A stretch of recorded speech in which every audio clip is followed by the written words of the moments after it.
시온이 내게 장주하옵겠네.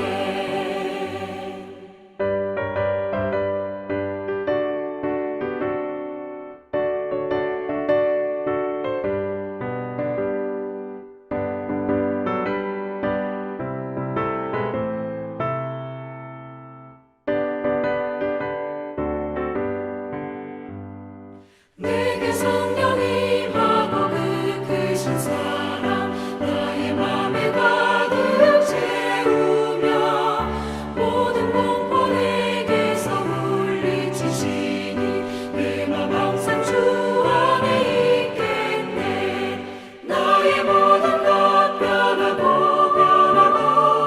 그 피로 구속받았네. 하나님은 나의 시온이 내게 장주하옵겠네.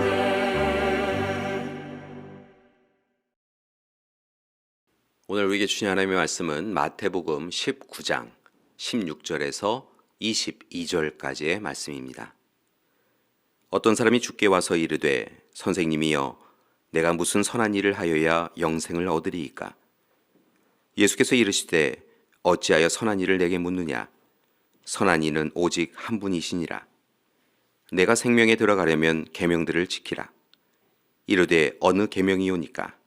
예수께서 이르시되 살인하지 말라, 간음하지 말라, 도둑질하지 말라, 거짓 증언하지 말라, 내 부모를 공경하라, 내 이웃을 내 자신과 같이 사랑하라 하신 것이니라. 그 청년이 이르되 이 모든 것을 내가 지키었사온데 아직도 무엇이 부족하니이까? 예수께서 이르시되 내가 온전하고자 할진대 가서 내 소유를 팔아 가난한 자들에게 주라. 그리하면 하늘에서 보화가 내게 있으리라. 그리고 와서 나를 따르라 하시니 그 청년이 재물이 많음으로 이 말씀을 듣고 근심하며 가니라. 아멘.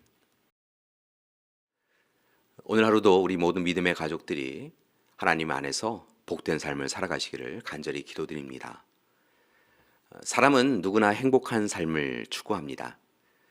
그런데 정작 행복한 삶을 위하여 어떤 삶을 살아갈 것인가 라고 하는 부분에 대해서는 정확한 답을 찾지 못하고 살아가고 있는 듯합니다. 그래서 제각기 자신이 생각하는 방법이 행복한 삶을 위한 유일한 길이라고 말하지만 정작 그 길을 걸으며 행복하다고 생각하는 이들은 많지 않습니다. 그리고 대부분 인생의 결론에 이르면 자신은 불행하고 불운하였다라고 말합니다. 그러나 여러분, 분명하게 말씀드릴 수 있는 것은 행복은 우리에게서 시작하지 않습니다. 진정한 행복은 우리 스스로 노력한다고 이룰 수 있는 것이 아니라는 것입니다. 진정한 행복은 오히려 하나님으로부터 주어집니다. 하나님 말씀을 삶으로 실천하는 자들에게 하나님은 세상이 알 수도 그리고 줄 수도 없는 행복을 주십니다. 오늘 말씀은 한 부자 청년의 이야기가 담겨져 있습니다. 그는 많은 것을 가지고 있었고 많은 것을 누리고 있었습니다. 그는 나름대로 율법, 계명, 규례도 열심히 지키고 있었습니다. 그래서 그는 하나님과 사람에게 당당할 수 있었습니다. 어느 날 그가 예수님께 나와서 무슨 선한 일을 행해야 영생을 얻을 수 있습니까? 라고 물었습니다. 한편으로는 이미 자신은 구원과 영생을 누릴 수 있는 충분한 조건이 되었음을 인정해 주기 원하는 마음에서 질문을 던졌을 것입니다. 그때 예수님이 청년에게 말씀합니다. 그렇다면 네가 가진 것을 나누어 주어라. 그리하면 하늘 보화를 누리리라. 따라서 나누어 주고 와서 나를 따르라. 예수님의 말씀대로 하면 이제 청년은 행복한 삶을 누릴 수 있었습니다. 무엇보다 예수님과 동행하며 예수님이 주시는 복을 누리는 삶을 살 수 있었습니다. 그런데 청년은 그 귀한 복을 누리지 못합니다. 왜냐하면 청년은 재물이 주는 복을 전제로 살아왔기 때문입니다. 따라서 소유가 행복의 조건이었기에 소유를 나누어 주어라, 내 자신의 모든 것을 비우라 라고 하는 예수님의 말씀을 받아들일 수 없었던 것입니다. 그리고 이제 청년은 근심하며 떠나갑니다. 이에 예수님은 제자들에게 23절 말씀에서 내가 진실로 너희에게 이르노니 부자는 천국에 들어가기가 어려우니라. 다시 너희에게 말하노니 낙타가 바늘귀로 들어가는 것이 부자가 하나님의 나라에 들어가는 것보다 쉬우니라 라고 말씀합니다. 이것은 앞선 부자 청년의 모습을 보며 소유를 삶의 제일 중요한 조건으로 여기는 부자는 하나님 나라에 들어가는 것이 어렵다라고 말씀한 것입니다. 일반적이지 않은 놀라운 말씀을 들은 제자들이 묻습니다. 25절의 말씀을 보면 그렇다면 누가 구원을 얻을 수 있으리까? 이와 같은 질문은 당시 부와 소유는 축복이라고 생각하였기 때문입니다. 또한 제자들도 다른 누군가에 비하면 부자였기 때문입니다. 그렇다면 교회 여러분, 부자가 하나님 나라에 들어가기가 어렵다는 것은 어떤 의미일까요?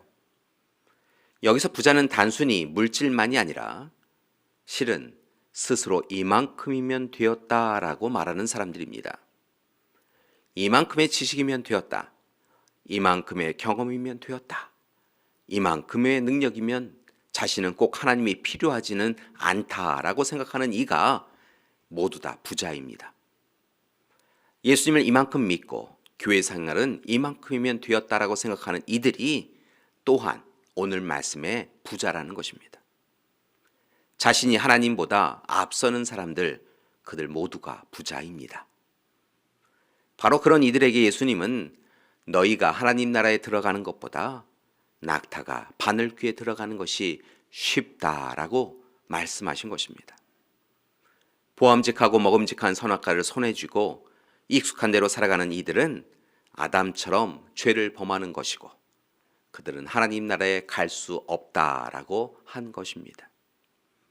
그들은 큰 문으로 넓은 길로 나아가다 멸망당할 뿐입니다. 오늘 말씀을 통하여 우리는 한 가지 깨달음을 얻습니다. 우리는 끊임없이 소유하고 가져야 행복한 삶이라고 생각하였는데 주님은 오히려 하나님의 말씀에 의지하여 나누며 주님을 따르는 삶을 살아야 행복한 삶이라고 하십니다. 이처럼 행복한 삶에 대한 근본적 기준이 다릅니다. 따라서 이제 여러분에게 제안합니다. 행복을 찾아다니기만 하지 마시고 행복한 삶을 누리셨으면 좋겠는데 그러기 위하여 무엇보다 하나님의 말씀을 찾으시기 바랍니다. 하나님의 말씀을 들으시고 실천하시기 바랍니다. 그리고 하나님과 온전한 동행을 하는 삶을 사시기 바랍니다. 움켜쥐는 것이 아니라 하나님의 말씀에 의지하여 내려놓고 나누어야 합니다. 분명하게 말씀드릴 수 있는 것은 그때 하나님께서 새하늘 새 땅 하나님 나라를 우리의 삶에 이루어 주실 것입니다. 하나님께서 저와 여러분을 날마다 풍성한 삶으로 인도해 주실 것입니다. 건강한 삶, 성숙한 삶을 허락해 주실 것입니다.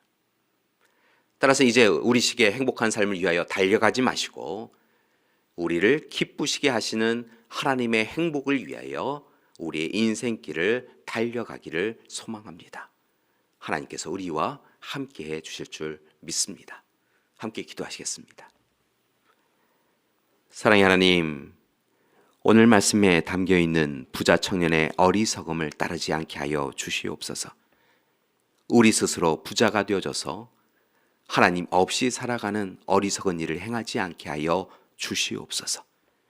오직 하나님의 말씀을 붙잡고 의지하여 하나님 앞에 우리의 모든 것을 내려놓고 비우고 언제 하나님을 따름으로 하나님이 기뻐하시는 삶을 살아가는 우리 되게 하여 주시옵소서. 이제는 우리 주 예수 그리스도의 은혜와 하나님의 사랑하심과 성령님의 이끄시는 귀한 역사가 오늘의 시간 오직 하나님이 기뻐하시는 인생을 살아감을 통하여 또한 우리 자신도 행복한 삶을 살겠습니다 결단하고 다짐하는 우리 믿음의 가족들 위해 지금부터 영원토록 함께 하시기를 간절히 축원하옵나이다. 아멘.